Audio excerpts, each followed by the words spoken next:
Hi, everybody, and welcome to Living Between Worlds for July 16th, 2025. I'm Gil Friend. I'm CEO of Natural Logic and an ontological coach. And together with my co-pilot, Ken Homer, and our special guest, really glad to have you here today as living between worlds as we are. Look, despair is loose in the land, right? We've heard that from climate doomsters for the last year or two, even from the great David Suzuki last week.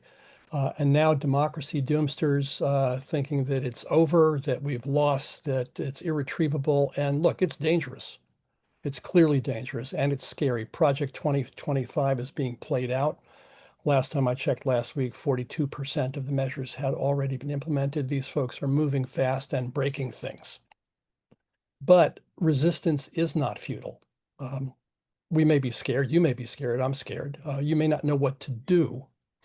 But there's a long history of resistance toppling authoritarian regimes around the world. And there's a catalog of some, 200 successful methods of that resistance. So today, let's explore that catalog together and the potential for strategic, consistent, nonviolent non-cooperation and the role that can play in what Benjamin Franklin reminded us was a republic if we can keep it. Our guest today is Don Goldmacher, a retired community physician who ran Contra Costa County Mental Health Service in the early 1980s. Don is famously known as the doctor who almost shut down the Woodstock Festival back in 1969. He's been a political activist since the 1960s. He was a leading figure in the Medical Committee for Human Rights, which I know some of you may remember, the medical arm of the civil rights and anti-war movement in the 1960s. And he's been making award-winning documentary films since 1975 that focus on social justice issues. Don's first film, Do No Harm, exposed the marketing practices of the pharmaceutical industry back in 1975. Nothing new under the sun. Probably his most important film, Heist, Who Stole the American Dream, is now being reissued and will be available for free on social media platforms by the end of July. Don and I have been friends since 1980 when we served on the National Committee of the Citizens Party, running ecologist Barry Commoner for president. And I am glad to introduce you to him today. Don, take it away. Thank you, Gil. Nice to see everybody here today in a moment in our country's history that we could not even have imagined a few months ago. So, in the words of a famous tactician, what is to be done? So where to begin? So history shows us, and recent research reinforces, that nonviolent resistance movements are capable of toppling authoritarian regimes. Erica Chenoweth is one of those leading researchers. I do not have a reference for her in the chat, but you'll be able to find her online. She's gotten a lot of airplay in the last couple of months on all the various podcasts. So what does it mean to have a nonviolent resistance movement? Well, guess what? We had a very famous one here in the United States. It was called the Civil Rights Movement. And it began with one African-American woman refusing to move to the back of the bus in the early 1950s. Her name was Rosa Parks. And she was not accidentally doing that. She was deliberately there, and that was the launch of what would become the civil rights movement on a grand scale in the South. Okay, so let's look at that movement for a moment, because it's our most famous example here in this country, and one that we should all be very, very familiar with. And if we're not, it would be good to spend some time reading up on it and looking at all the documentaries about it. Now, that civil rights movement, of course, was based upon what Gandhi had done in India. That's where really nonviolent resistance movements had their origins, and most famously forced the British Empire to relinquish India. So what I want to do today is a couple of simple things, because there's a lot of confusion out there right now about what we're all doing. And what we're all doing is trying to stop this regime from consolidating further authoritarian and dictatorial power. But people often confuse what is called strategy and what is called tactics. So let's look at the civil rights movement for a moment. What was their grand strategy? Their grand strategy was to get rid of apartheid in the United States, otherwise known as Jim Crow. That was the domestic term for it, but it was apartheid. It meant separate but equal. And that was in place for 80 years. So the grand strategy was, let's get rid of apartheid. The key element that they used, which was a sub-strategy of that grand strategy, was an economic boycott that would force one city in the South to get rid of their apartheid transportation system, and that was Montgomery, Alabama. So a sustained economic boycott for almost 18 months by the entire Black community of Birmingham, Alabama, forced the city of Birmingham to say, okay, we give up. So that was a huge win for the civil rights movement.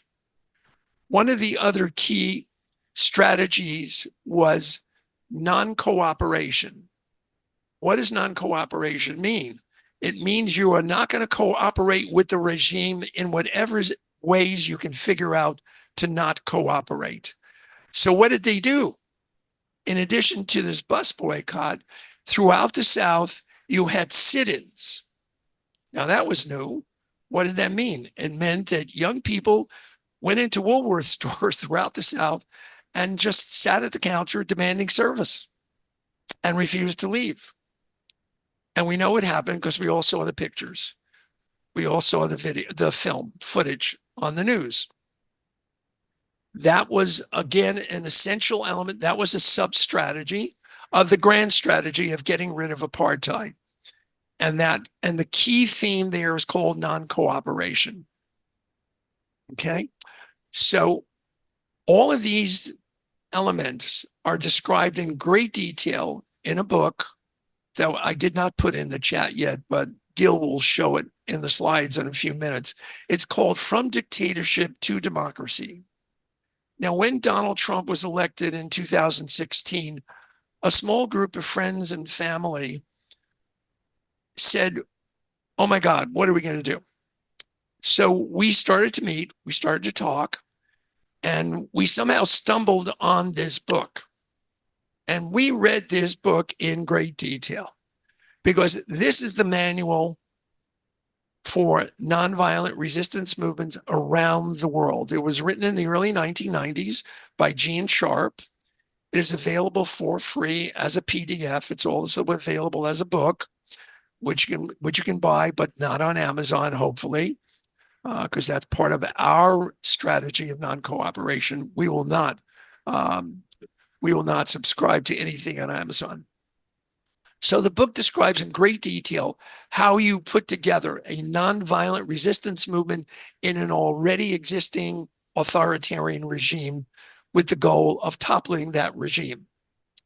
And it spells out all of the elements I just described here, but a great deal more. So I commend that to you very heartily. Okay.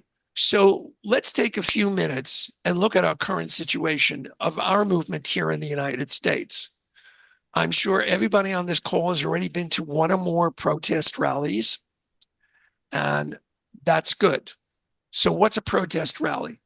It is one of 200 tactics that you can employ to challenge an authoritarian regime. But it is a tactic. It is not a strategy. Okay, and we'll go into that in a moment when we get to the slides that Gil has up. So let's look at what we have. We have to acknowledge that we do not have a united front at the current moment that is effectively resisting the regime. We have a number of individual movements. One of them, led by Reverend Barber, which is a continuation of the movement led by Dr. Martin Luther King, of the Poor People's Campaign. We have Indivisible that has been responsible for several nationwide mass demonstrations. We have an upcoming demonstration tomorrow led by yet another group, mainly Black-led.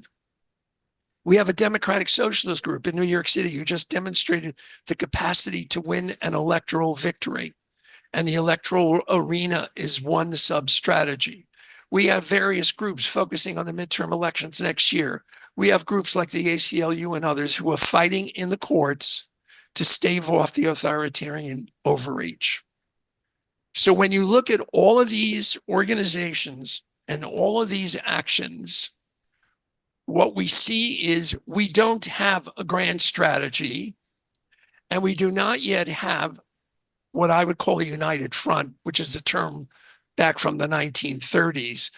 More currently, we do not have a unified liberation movement that will free us of this authoritarian takeover that is, accelerating by the day. So that's the task of putting together such an organizational framework, which is going to take time because honestly, today is July 16th. This crew has been in office since January 20th. And only a handful of people really foresaw that this was going to happen and the pace at which it is taking place. So the term that I refer to as we look at what's happening and the rapidity with which it is happening is this is a blitzkrieg. It's totally modeled off of what the Nazis did as they ran into country after country and rapidly took over. So what we're seeing here is that the Trump Project 2025 playbook is rapidly being put into place so that you don't know where to resist first, right? Okay, let's fight here. Okay, let's fight there. Okay, they have a strategy and we don't. And they're putting their strategy into place every single day. And I call Donald Trump a mafia monarch imperialist because that's the best way for me to understand what he and his regime are up to. They act like a mafia. He acts like he wants to be a king, and he is certainly an imperialist. So all of those titles for him certainly describe accurately what he's doing and what his regime is doing. I think now, Gil, I'd like to switch over to your slides so we can now look at what we're talking about. Well, let's start here, Don, because this goes to right what you said about Trump and his crew in Project 2025 don't just have a strategy, but they have a grand strategy. Exactly. And I think, one of the points that you've wanted to make here is the relationship between these three, between tactics, strategy, and grand strategy, and how all too often our movements are stuck in tactics.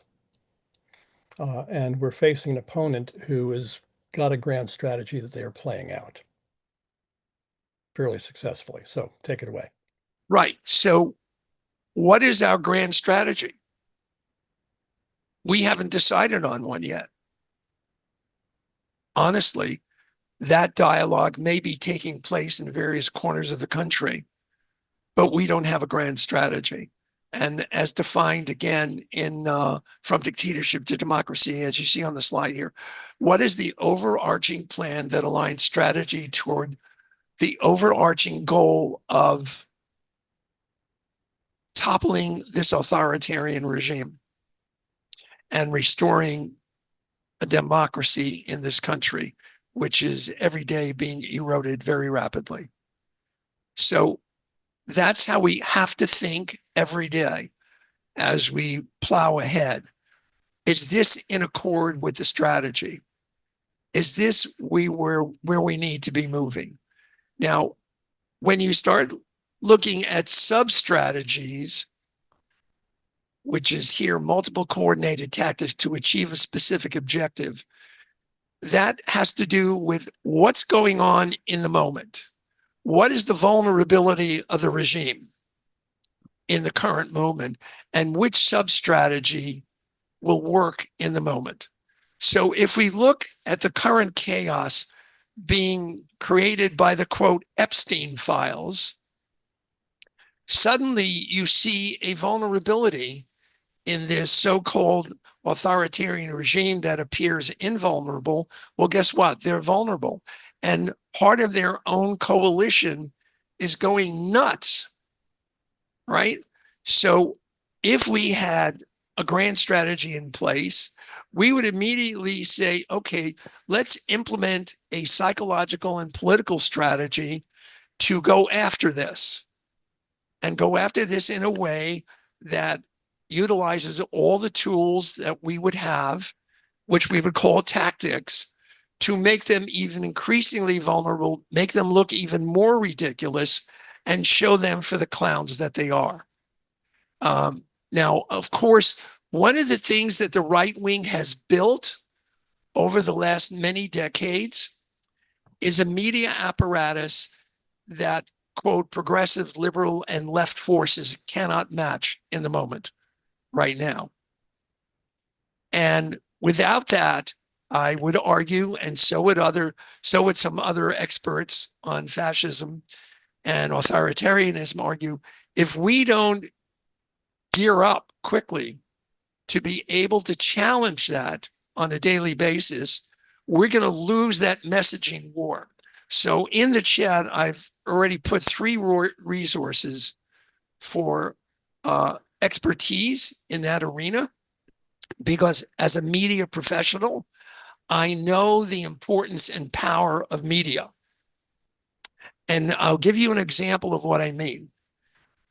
If you turn on any television station or you go to any social media platform, you will see that the right wing conducts itself in the following manner. They are always pushing emotions. What do liberal Democrats do? They talk about facts. Well, guess what? Now I'm speaking as a psychiatrist.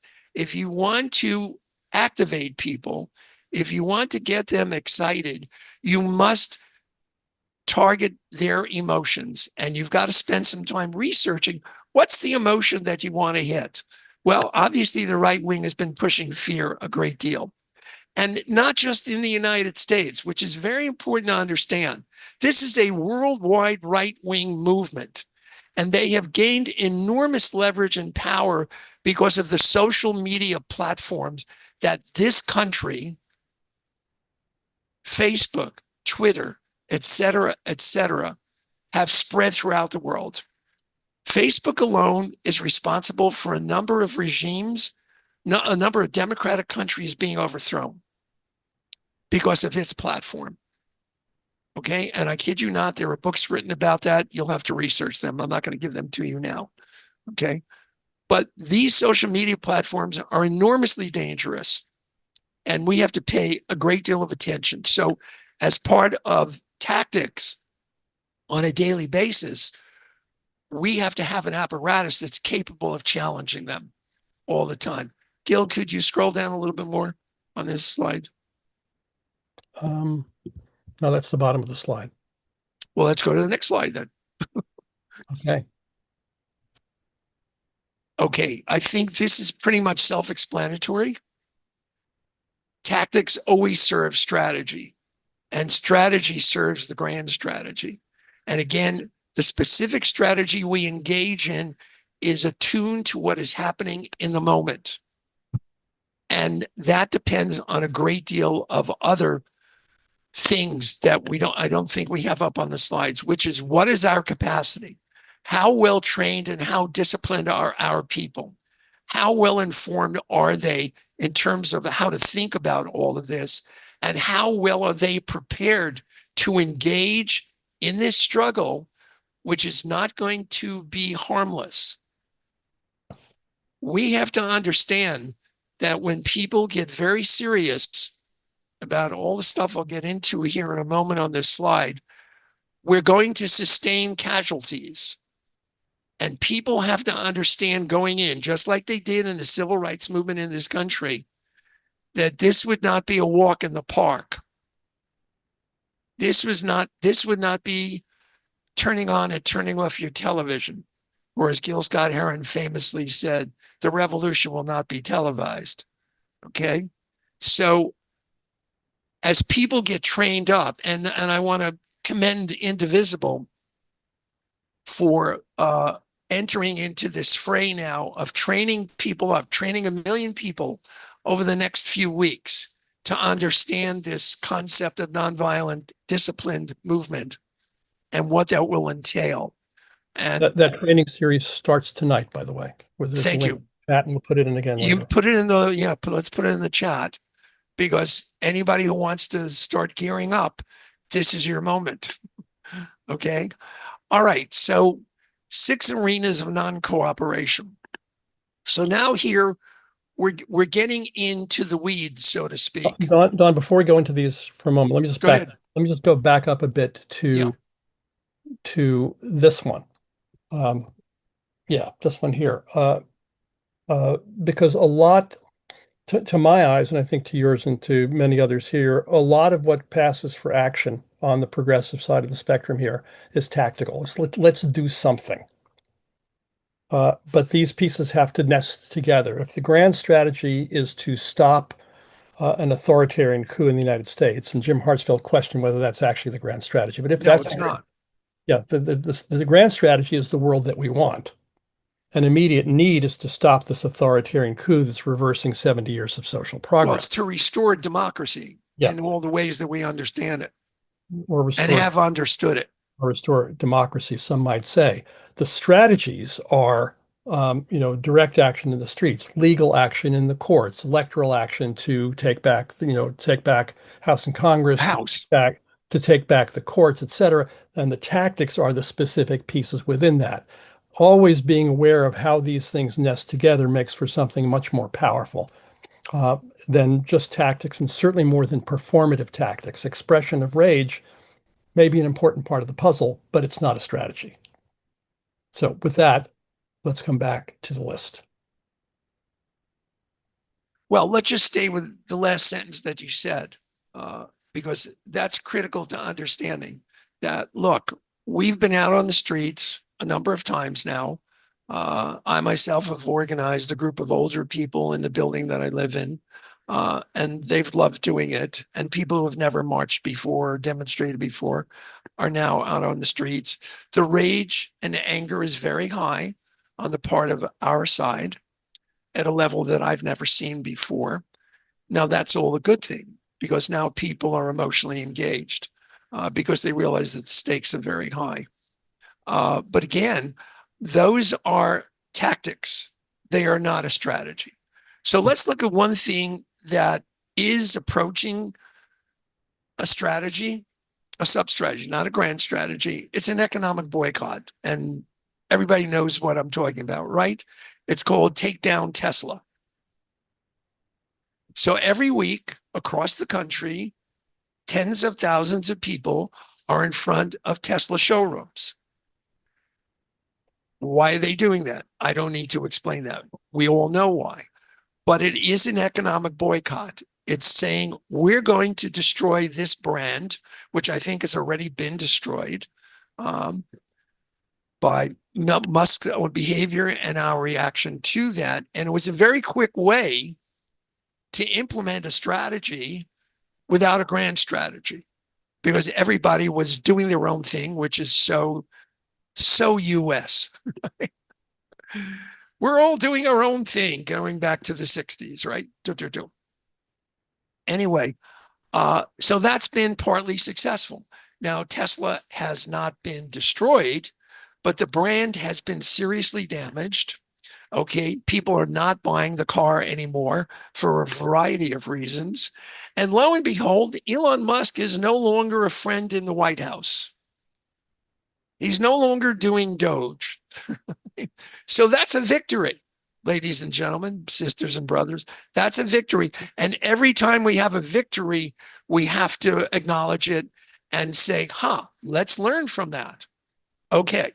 So if you look at this slide that Gil has put up here, one of the arenas of non-cooperation is economic boycotts, lo and behold. So The Black community initiated a boycott of Target at essentially the same time. And guess what? Target's first quarter results were down like 5 or 6%. They did not want to say out loud what had happened there. But when they decided they were no longer going to do DEI, members of the Black community leadership said, okay, well, we're going to tell Black people not to shop there anymore. That's an important, this strategic approach to economic boycotts is so terribly important. I wish I could say that I could put up tomorrow, hey, people, don't go to JP Morgan Chase for your banking. Don't go to Wells Fargo. Don't go to Bank of America. Don't go to any of the big banks. Use your local community banks, or better yet, go to a credit union. Guess what?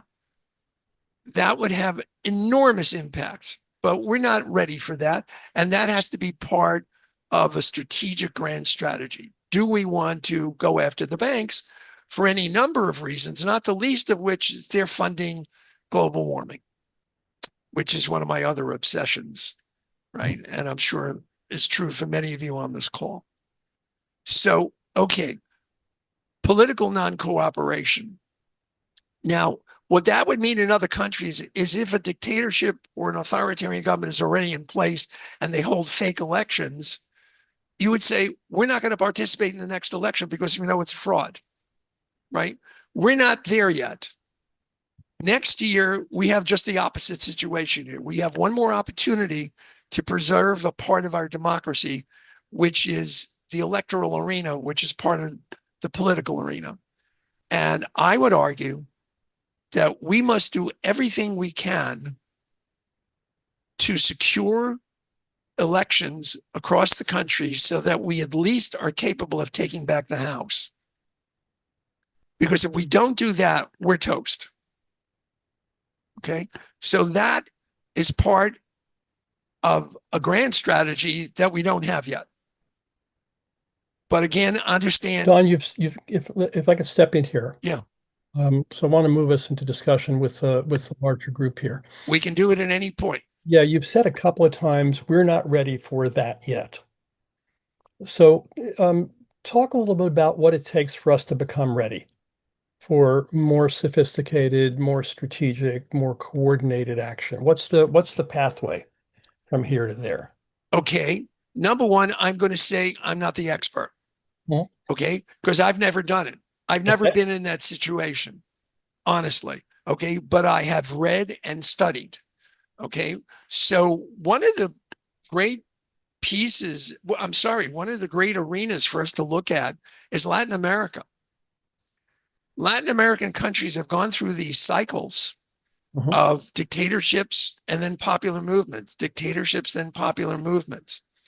And I think they're a great way for us to learn about what it means to build a popular movement that's unified and then is determined to take power, okay, to restore democracy and take power and put forward a people's agenda. Let me ask the question in a different way then. And I mean, maybe some other people have some thoughts about how we get there, but how would you recognize that we had that? Well, you'd have to see that. No, yeah, I'll address that. Yeah. You would have to see that various corners of our population, whether they be political movements, nonprofit organizations, institutions, churches, etc., are prepared to sit down and have these conversations and say, what are we agreed about? And what are we prepared to do to make sure that this country becomes a democracy again? And part of that planning and discussion has to be, well, if we're successful, what does that look like? What does this country look like after going through this nightmare and then retrieving democracy? And again, that's a conversation that has to happen across a broad front of people. And right now, you don't have that. For example, we are not only fighting an authoritarian government, but we are seeing within the, quote, opposition party, they're fighting each other.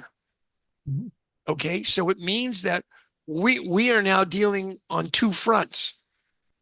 We're fighting an authoritarian government, and we're having to deal with an opposition party that's not playing the role. It's not truly an opposition party as we have seen in other countries. That's a problem. So that's an example of what would need to happen, is to say, hey, you know what? Who's the enemy here? Who do we have to topple in order to begin to even say, okay, we have differences, but here's what we agree about. So all of that has to come together. Like, what do you agreed upon? And what are you prepared to do to be part of that? So we've got some hands up. Let me go to the room. David, I'm going to ask you to hold for a second. I want to go to Eleanor Lacane, who has been working on that very point that Don just addressed, of working but within and with and sometimes against the Democratic Party on this question of democracy in the United States. Eleanor, before I turn your mic on, one of the things we're going to suggest to you all, I'll suggest it now rather than at the end of the call, is to get together with groups of people and talk about this stuff. One possibility would be to take the book From Dictatorship to Democracy that we mentioned, referenced, and have a reading group together. Read the book together, go through these 198 tactics, think about what works where you are. Now go through the strategy first. Yeah. I mean, the book will take you through grand strategy, and tactics, and read it and talk about it together. Because if the 40 people here, if half of you do those groups with 5 or 10 people, and some of those people do those groups with other people, that's one of the ways movements move. Eleanor, to you, and then David, you're next. Yeah, that's great. Can I ask we get off the shared screen? Absolutely. So we can see each other? Yeah, you That'd also be great. have a tab at the top of your screen so you could toggle between the slides and the gallery, but cool. For that. Thanks, Gil, and thanks, Don. Hey, Don, great to see you again.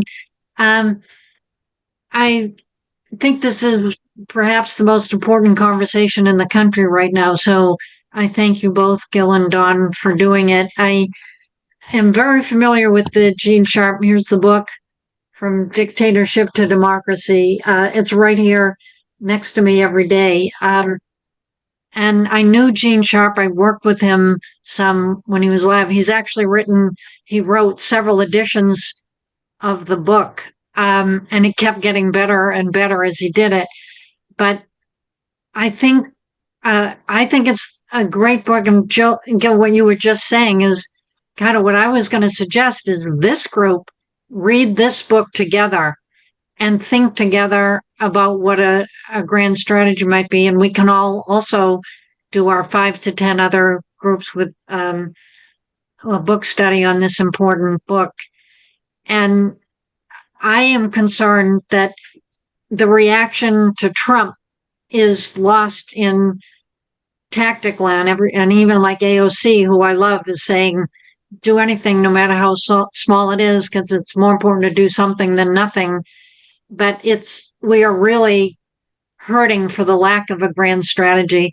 But I think there could be a connection between the lack of a unified front and the lack of a grand strategy. If there could be at least some preliminary thinking about the framework of a grand strategy, that might be the way to draw in all the groups and factions that are out there right now to say, we may disagree about this and that, but we all agree on the overarching goal: restore democracy, stop authoritarianism in the United States. But I would love maybe this group actually do a draft of what that grand strategy might look like. Eleanor, in your experience, has Indivisible done that or not?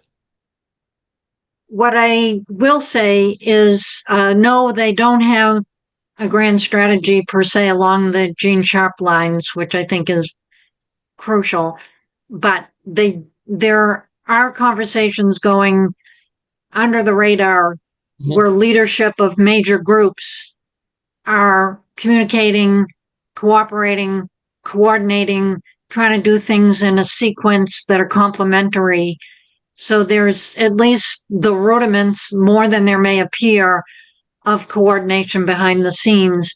But I think it lacks this kind of very sophisticated grand strategy focus. And if we could get something from this group or a set of groups that might start from here.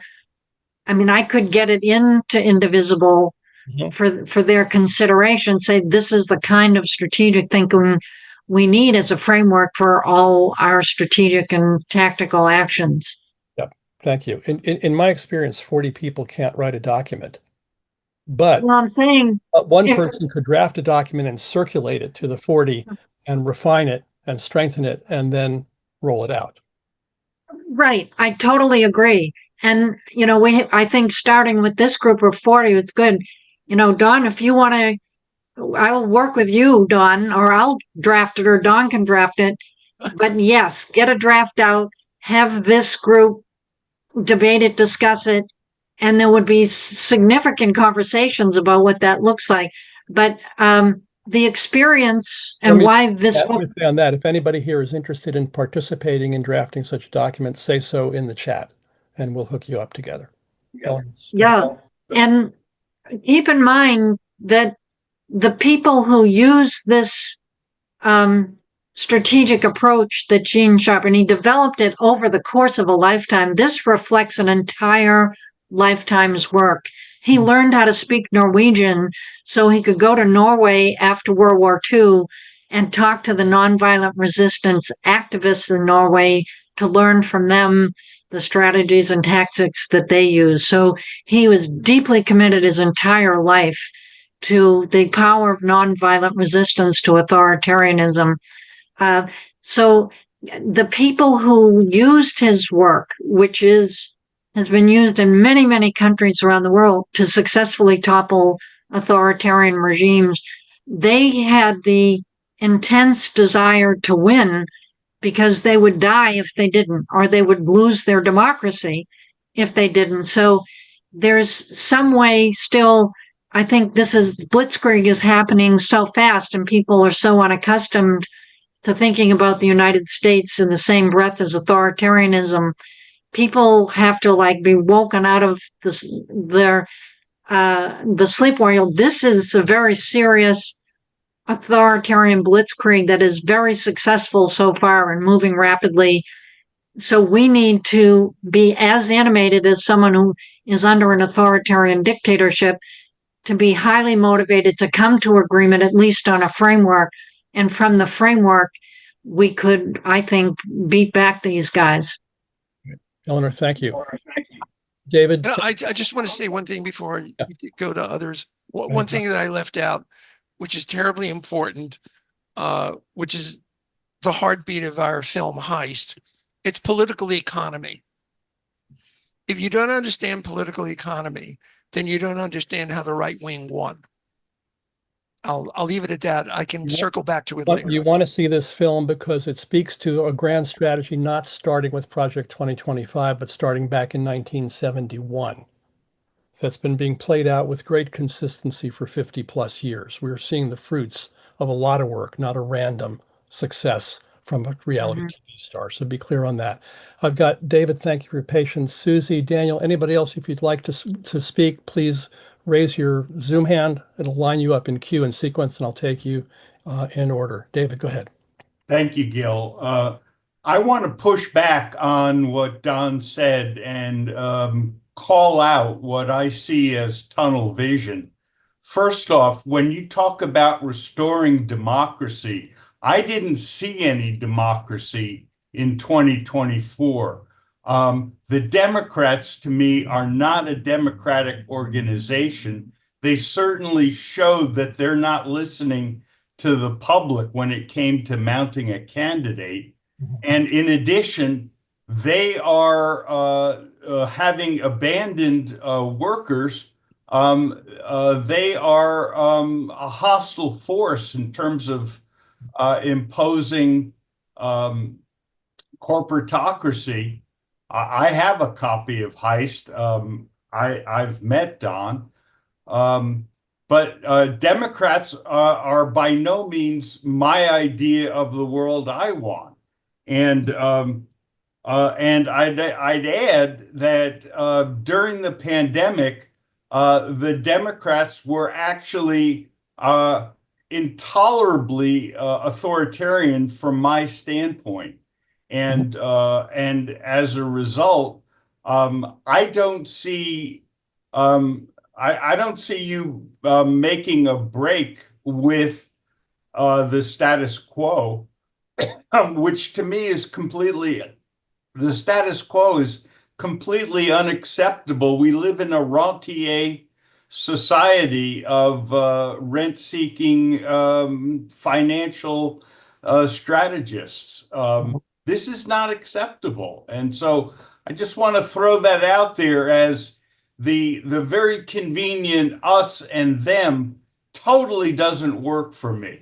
It's a very important addition, David, and I'm glad that you raised it. And it goes back to what Don was saying a while ago about the United Front strategies of the 1930s, where in order to stop Nazism, people who were political opponents came together to join forces against a common opposition that was more important, more dangerous, more significant than the differences they had between them. I share a lot of your critique of the Democratic Party, and to my eyes, they are a necessary ally in the strategy of right now. There's stopping, as who was it said earlier on, stopping. But bringing them back into power is not restoring democracy. That's my point. Then we need to talk about what's your strategy, not now on this call, but at another point. What's your strategy for the trajectory that you want to see us go on? Don't have one. Okay, and to my mind, it's like if I find somebody on the street hit by a car bleeding out of their thigh, I'm not going to talk to them about changing their vitamins. I'm going to tourniquet their leg first. And I might lose their leg, but that's what I'm going to do first to save their life. And then we'll talk about health building strategies. We're in a desperate moment now here. Let me respond to both of you. Okay, and then we'll It's go. not either or. Thank you. David, I happen to totally agree with you. We can go for hours in my experience with the Democratic Party. But what you have to do is not only have part of your grand strategy being to topple authoritarianism, but what are you going to put in its place? So that's what you're addressing. And I happen to totally agree with you. The Democratic Party is as equally corrupt as the Republican Party, though not on as grand a scale. But I can tell you stories. Okay, Gil, go ahead. David, thank you. Susie, and then Daniel, and then Heather, and then Shell. Go ahead, Susie. Good to see you. Need your mic off. You're muted. It's what Ken Homer calls a rookie error.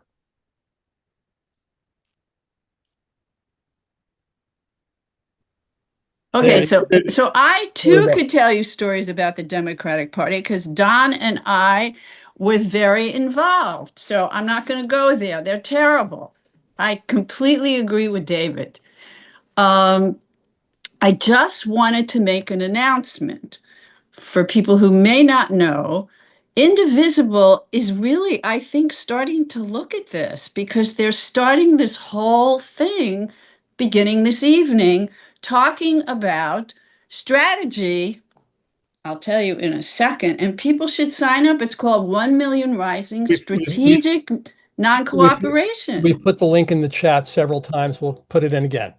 So starting tonight. What do people think about that they're beginning to do this? I mean, where did they get this from? Because I'm not in touch with leadership and stuff, so I don't know where this came from, but it clearly they've gotten this message. Yep. Good. Thanks for reminding. I put it in the chat. Yeah, let's go. Thank you. Well, I will just mention that a New York Times columnist had 2 columns on From Dictatorship to Democracy a few weeks ago. So obviously the word is getting out. Yeah. That, flailing is not going to cut it. That's for sure. Thank you. Daniel, then Heather. Hi.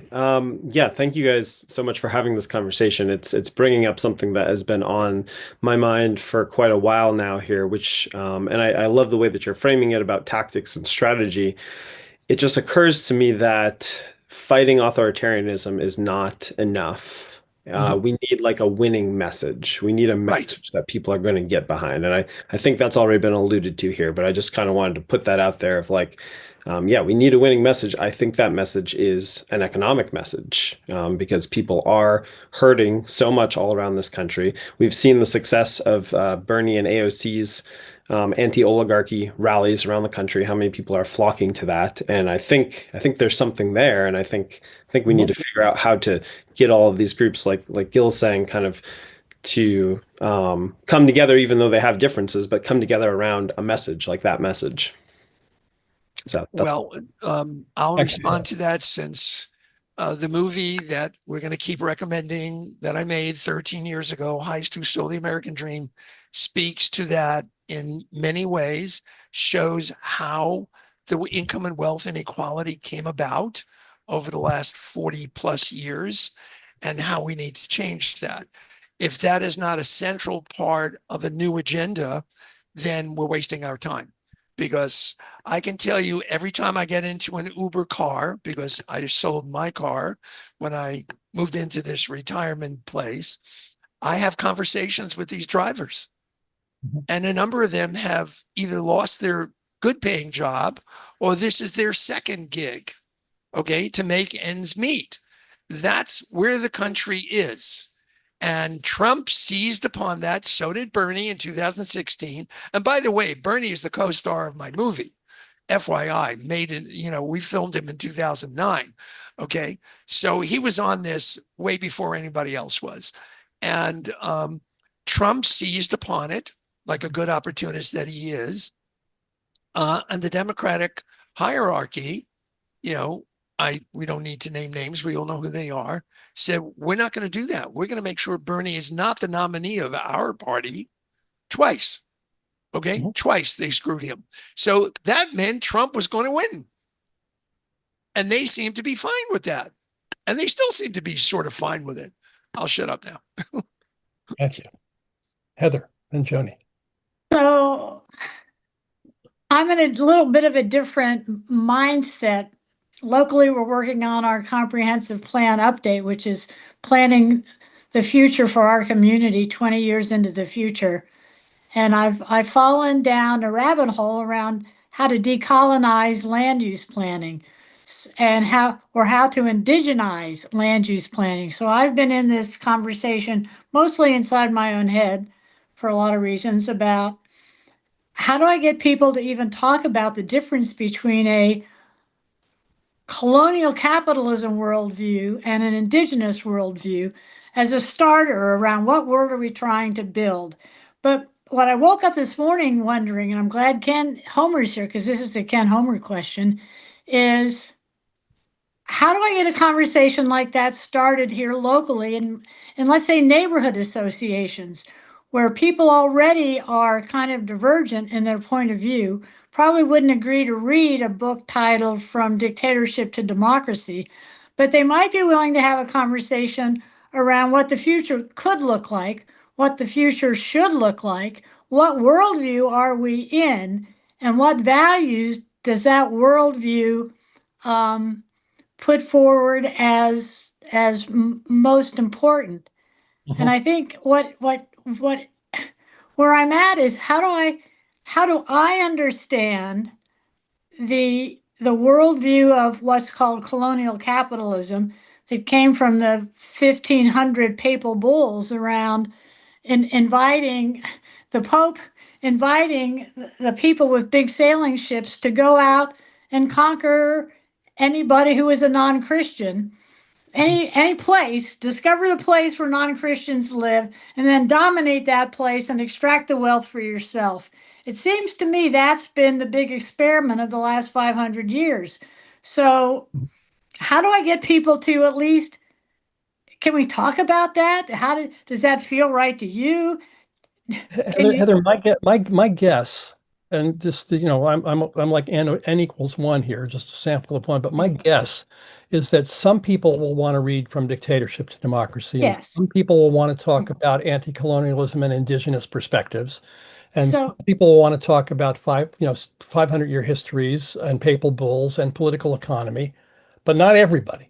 Right. So But what everybody wants to talk about is the world they want or what they care about yes, for yes, them. And that's where the conversations yes, yes. So my with question for Ken everybody, and Homer then they go is, where they go. my question for Ken Homer is, does the World Cafe community have this conversation kind of mapped out? So I can go to worldcafe.com and I can see what the questions are. I can get the recipe and I can start having World Cafe conversations locally. Good question. Joni, can I call on Ken before you? Is that okay? Ken, How about a hint?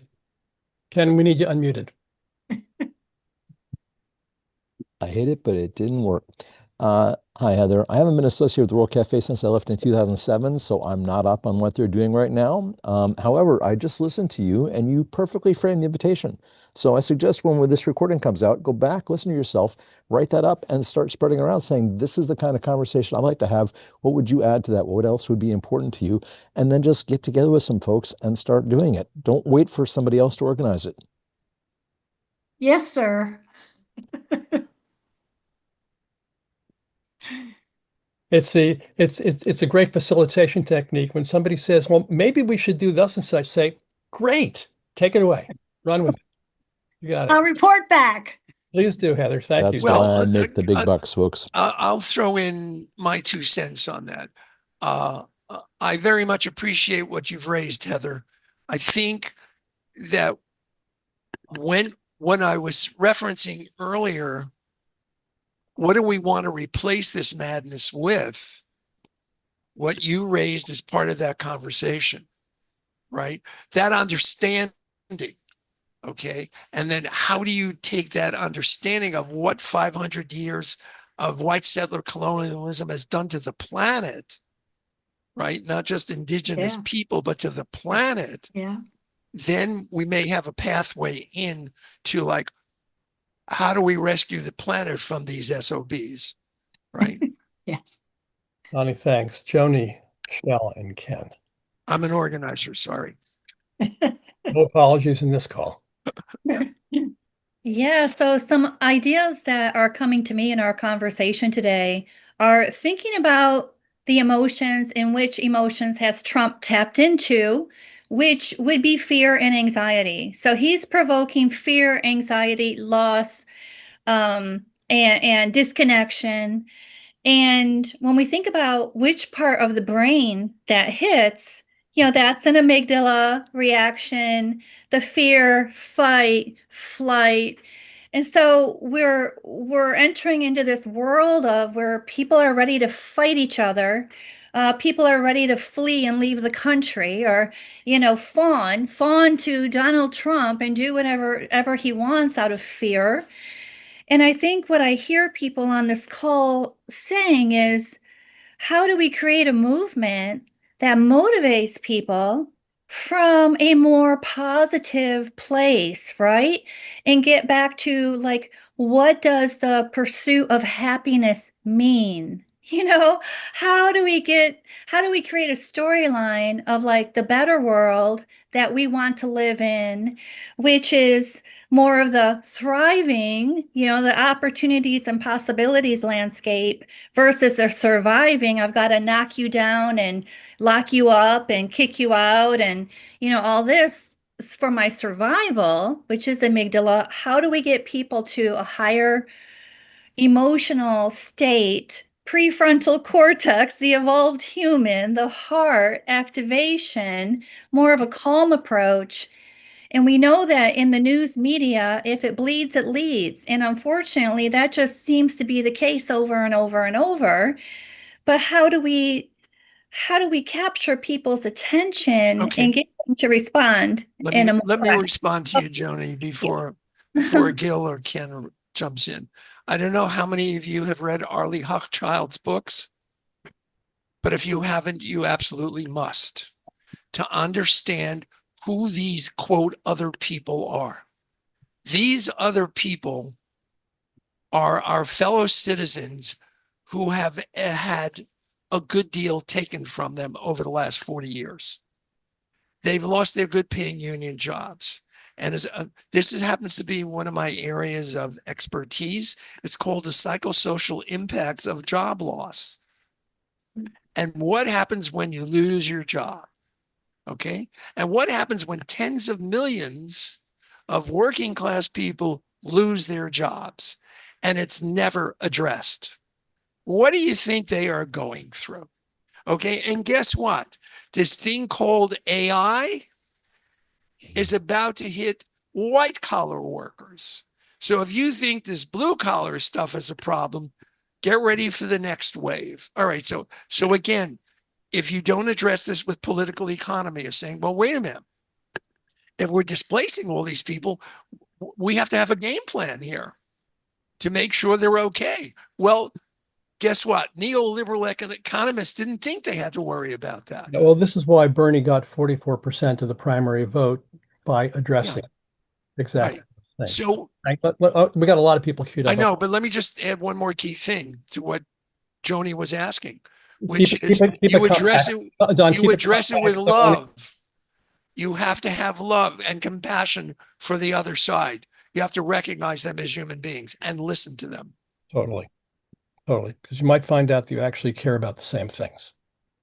There you go. Thank you so much. Thank you, Joni. Shell, then Ken, then George. And I've got a bunch Yeah. of stuff.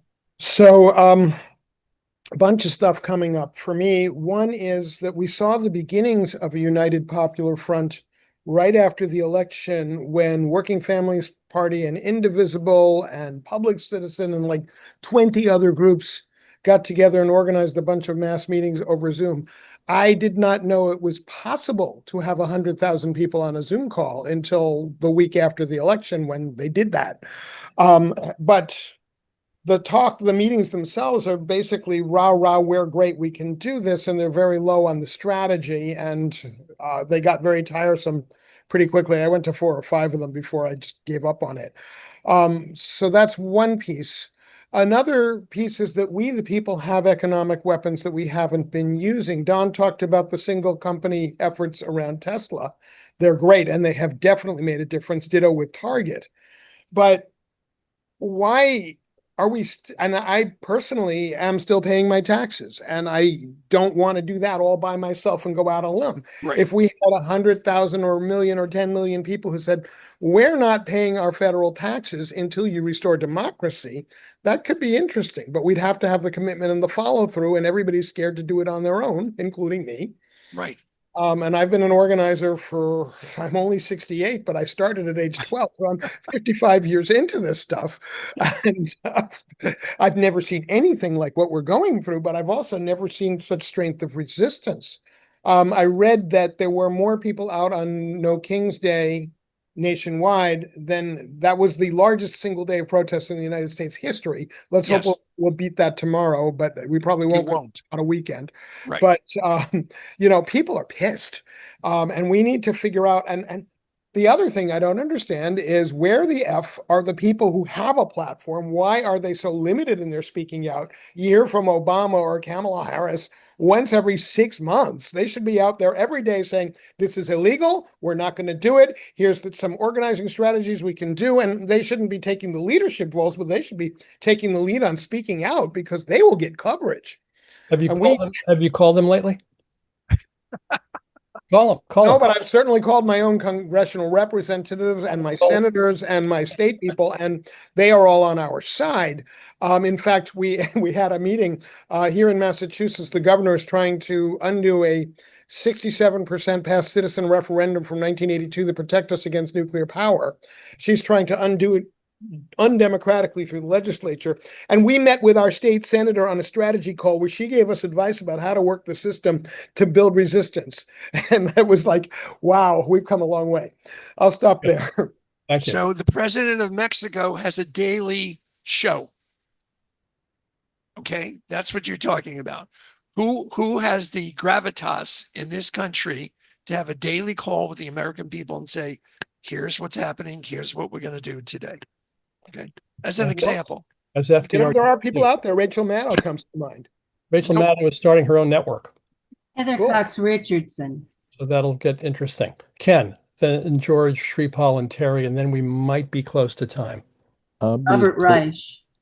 I'll be quick. I'll just throw a little piece of info that came to me a few years ago. As I understand it, and I'm not a scholar of this, but the Velvet Revolution was brought about by Václav Havel and his compatriots, and they decided the Russian, the Soviet Union was too big to fight, so they just said, we're simply going to act as if we're already in the world that we want. And that to me seems like they had a grand strategy that said, we know the world we want, we're going to bring it about by acting that way. And I think if more of us embrace that, and something that I notice happens in my own body when there's a lot of us and them and look how bad it is I start to get anxious. And that's not actually resourcing me. You know, I want to have my nervous system calm and regulated. I want to be thinking along the lines of, let's think about this. I understand years and years ago when Golda Meir was Prime Minister of Israel, she said, you know, I can forgive the Arabs for hating me, but I can't forgive myself or them if they allow our grandchildren to hate each other. And so let's start to think about that. Let's bring that in here. And I also noticed Harriet Crosby's on this call. Harriet, we met at Deep Ecology Summer School way back in 1993 or 94, and Jean Dunaway was there as well. And I know you've done a lot of work in government. If you have anything to contribute, please do speak up. Thank you very much. Lech Walesa is going to be in Oakland on September 6th. No kidding. I'll put that in the chat. Was it in a Joanna Macy workshop that we met, Ken? It was indeed. Harry, not to put you on the spot, but anything you'd like to say? Well, I'm fascinated by this discussion. I've got a little story, a little metaphor. It's just a story, but the barbarians were attacking the peaceful people that lived and farmed their land, and the shaman of the indigenous people called forth all the little creatures to go into the camp of the enemy and chew the straps of their shoelaces and the straps around holding their saddles on their horses and chew their clothes. And when the barbarians took off to attack, the little creatures had defeated the barbarians. And I think we have to call on nature to find a way of fighting this very unnatural system that's being foisted upon us in authoritarian fascism. And we have to work with nature. And how does nature respond to this kind of a situation? Because there's creativity and flexibility and responsiveness in how living systems operate. And I think by observing living systems, we could find ways of dealing with the oppression of the wealthy getting richer, the rich getting richer by exploiting. A lovely thought, Harriet. The biomimicry of political resistance. Exactly. We need a subgroup to run down that trail. I love it. George, and then Shripal, and then Terrence. Thank you, Harriet. Yeah, I've put a lot of the stuff that my notes from readings from years on nonviolence in the chat, so you can look them up. And one thing that I've learned from all of that, which is sort of my hobby horse, is that everything Gandhi did had an economic basis. And so he was not talking about political nonviolence. He was also talking about a nonviolent society, a nonviolent culture, a nonviolent economic system. And that's what he was trying to develop. The American civil rights movement completely ignored that. I've asked veterans of the civil rights system if they've ever studied Gandhian economics and nonviolent economics, and they have all answered no, including John Lewis and Reverend James Lawton. When I asked Gene Sharp about references to Gandhian economics, he couldn't give me much. And if you look in his tactics, the 190, 198, mutual aid is not part of that, right? And I think that we're going to need that. I come from a basis of my activism has been building community gardens, building local agriculture. With the Clamshell Alliance, for about 3 years, we did an energy show that passed throughout the Northeast, educating people in the late 1970s about all of these things which are reaching fruition now.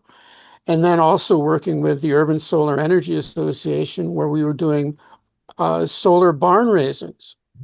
I think that there's an idea of practical and positive protest right? Using mutual aid, building cooperation and cooperatives, alternative economic structures, alternative social structures, alternative cultural structures that should be part of what we're doing in terms of grand strategy, saying this is the vision that we want to see. And for me, my vision is, I think New Alchemy did it in the 1970s. They provided the vision, they did the experiments, and they kept on going. And part of that was, as they were scientists, we're going to keep on trying new things, and we're going to keep on developing these ideas. We have all of that stuff available to us. And I think that we should make use of that kind of stuff. So it's not just marching out, but it's also, how do we help the food pantry? How do we make sure that people are secure when and if the emergency comes? Because FEMA is not going to be there. All of those things are there, and I don't see them happening within the larger conversation. And I'll shut up now. I'm glad you didn't shut up for the last couple of minutes. It's a very important addition to the conversation, George, and I thank you for it. I don't know if it's not as much happening now or not as visible in how things are communicated, but it certainly has been part of the progressive movements of this country for a long time. New Alchemy Institute in the 1970s, Institute for Local Self-Reliance, which was my stomping grounds. It's the urban analog of New Alchemy, which is still going strong now, 51 years later. Center for Neighborhood Technology in Chicago, a number of organizations that have worked to build the economic institutions to, well, as Ken said, to act as though we're living in the world we want now. And so that's part, if we're going to talk about grand strategy, which is not just stopping authoritarianism, but building the world we want, that's part of the story. James Nixon and others in the Bay Area who were building a network of cooperatives as a cooperative economy in the 1980s, as a conscious, not just let's build a food co-op, but a conscious strategy to build a cooperative sector as a significant economic force. So this work remains to be done. Thank you for raising that, George, and for all the resources that you've put in. And since you volunteered in response to Eleanor's invitation to help draft something, I hope these ideas will show up in the draft. Thank you. Shripal, good to see you. Likewise, thank you, Gil. So I'm really heartened to hear about, the ideas around grand strategy and thinking in longer timescales, right? That we need a 20, 30, 50-year long view of how we might organize a bigger movement. And the point about economic populism with Bernie and AOC and now Mamdani and others, that seems like a really critical tool, because any issue relating to economy is almost always the number one thing on the minds of voters in an election year. And it just comes up over and over, survey after survey, focus group, whatever you call it. And to that point, I want to put on my business hat for a second.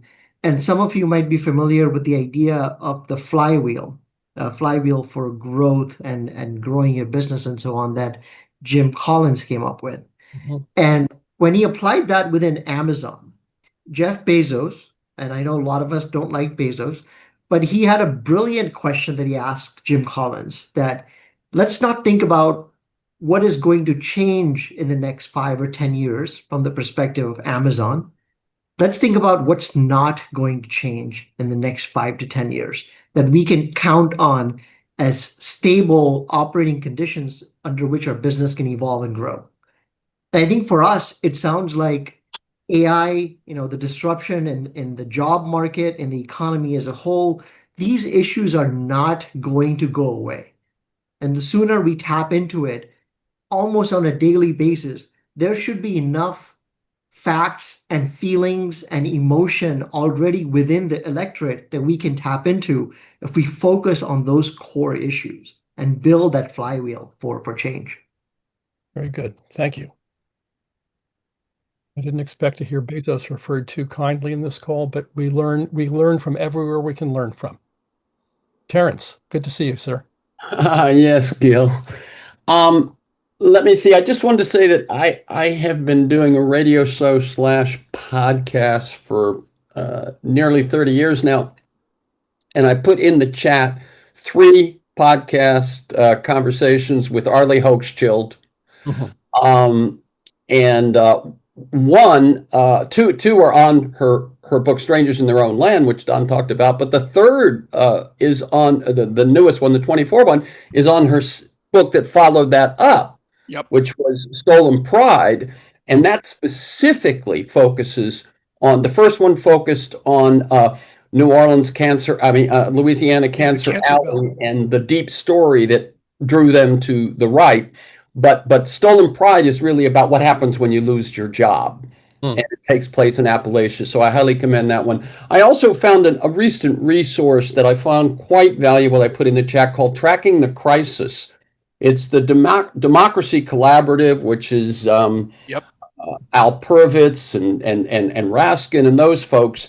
And it's a weekly digest, so not getting flooded with things, which tracks the Trump administration's actions, the resistance actions, and upcoming actions that are taking place. I mean, like movement events and things like that. And it's got tons of links. It's a great way to keep up to date, and maybe people who you're trying to introduce to what's going on, you can say, this is a resource.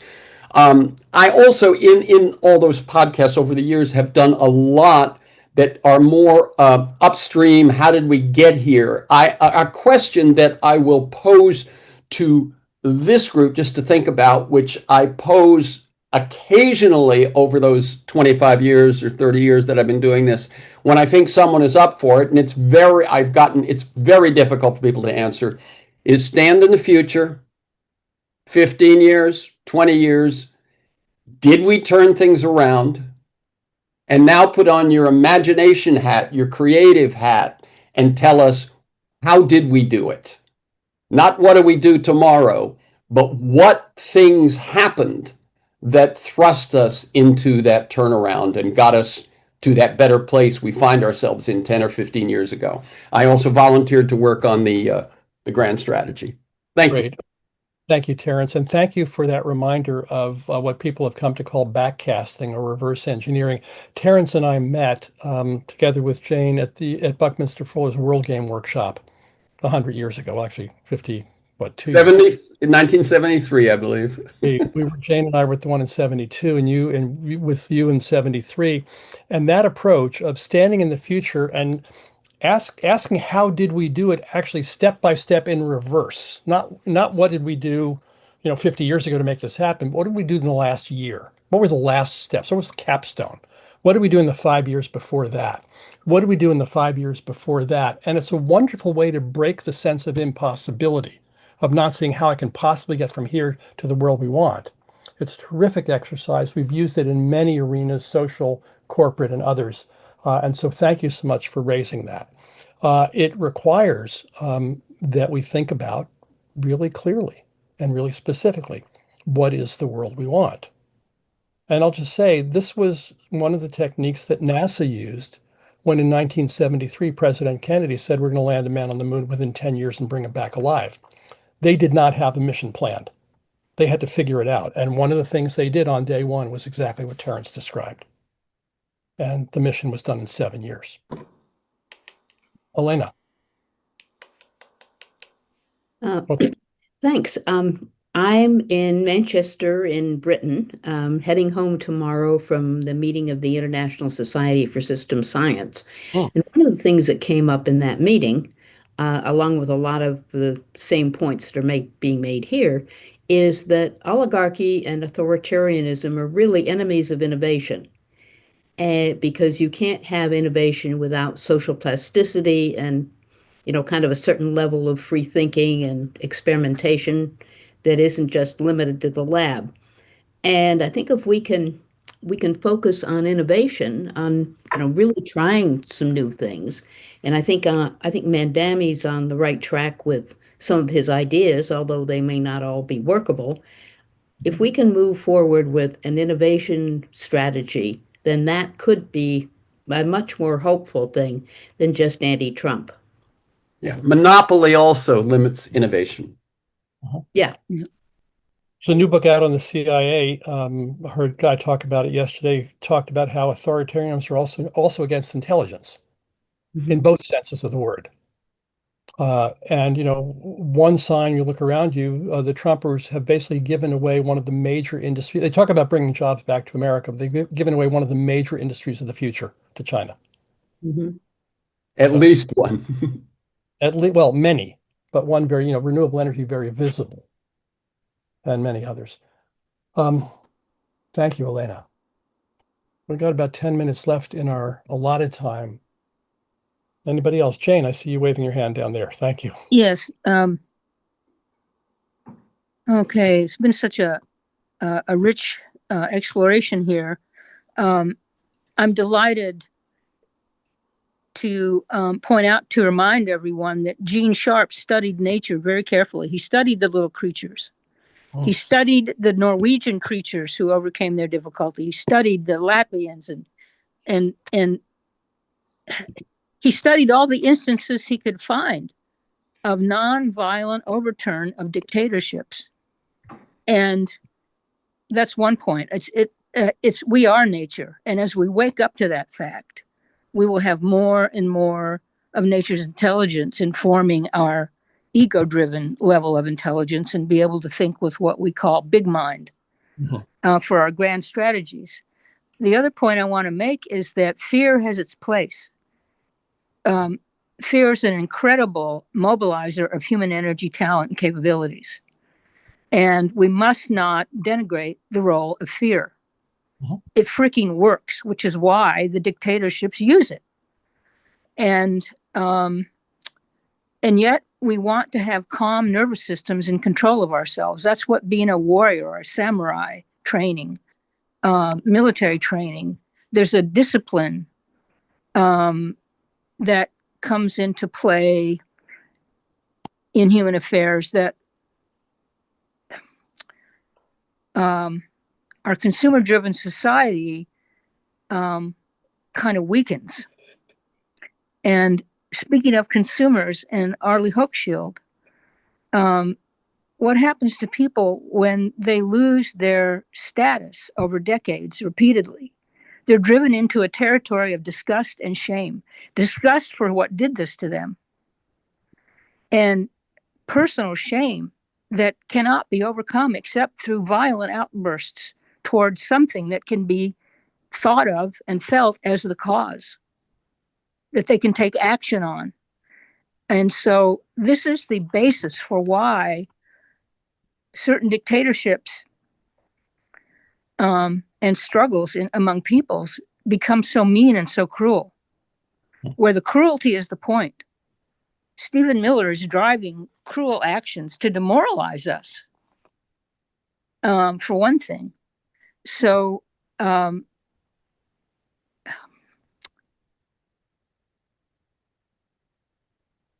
it's a marvelous moment we have been brought to be having this conversation. I'm just so grateful that you're all doing it and that we are not alone in this, and that we are the clever little creatures that nature created to carry out the task of the proper role of the human rule of law and the wholeness and health of the biosphere. These fates are completely linked. Jane, thank you so much. Harriet, back to you. Here in Washington. Oh, no. Hold on. Lay Jose hasn't spoken yet. Yes, can you hear me? Oh, yes. Hi, born and raised in Berkeley. We are talking about life and death. We're not talking about bullshit. We're talking about Chile 73. I tend to get angry because I've already had cancer and my ass was saved by Highland Hospital.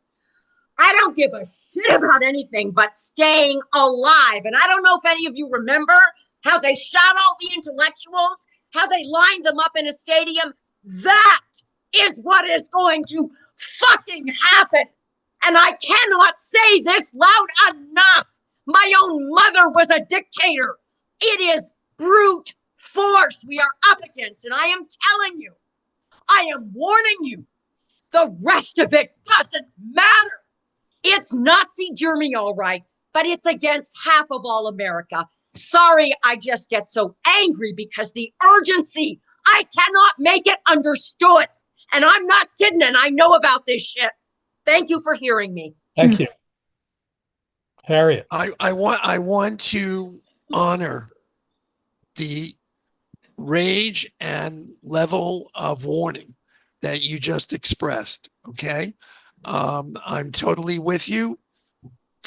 And because it's one thing to talk about it, it's another to feel it, and it's another to understand it. I'm going to give you all an example. Okay. I know time is running, but somebody suggested we extend for 15 minutes.